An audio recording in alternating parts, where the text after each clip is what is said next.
నమస్తే అండి. డిమార్ట్కి వెళ్ళాలని మా పిల్లలు అన్నారు, ఏవో తీసుకోవాలని. సరే నేను కూడా వస్తాను, ఏమన్నా ఆఫర్స్ ఉంటే ఒకటో రెండో కొందామని అందరూ కలిసి డిమార్ట్కి అయితే వెళ్ళాము. టీ షర్ట్లు అయితే క్వాలిటీ బాగున్నాయి, రేటు కూడా తక్కువ ఉన్నాయని తీసుకున్నాము. అలాగే కొన్ని సరుకులు అయితే తీసుకున్నాము.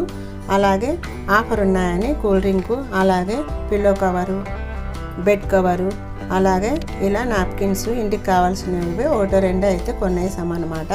అవి తక్కువ అని ఇవి ఆఫర్ అని డిమార్ట్ అంతా తిరిగేసుకున్నామండి. తీరా బిల్లు చూసేసరికి గుడ్లు 2 గోలికాయల్లాగా గర్రని తిరిగాయి. తేరుకొని బిల్లు కట్టేసి ఇంటికి వచ్చి ఇలా చూసుకుంటున్నాం అనమాట, ఏవేవి తీసుకున్నామని. కొన్ని అవసరమైనవి, కొన్ని అనవసరమైనవి అయితే ఉన్నాయి. ఒకటో రెండో కొనాలని పోయి ఇన్నైతే కొనాల్సి వస్తుంది. పర్సు నిండా డబ్బులు పెట్టిపోతే పర్సు ఖాళీ చేసుకొని రావాల్సి ఉంటుంది అనమాట. డిమార్ట్కు పోయిన ప్రతి ఒక్కరూ మీరు కూడా పర్సు ఖాళీ చేసుకున్నట్టయితే కామెంట్ చేయండి. వీడియో నచ్చినట్టయితే లైక్ చేయండి, షేర్ చేయండి.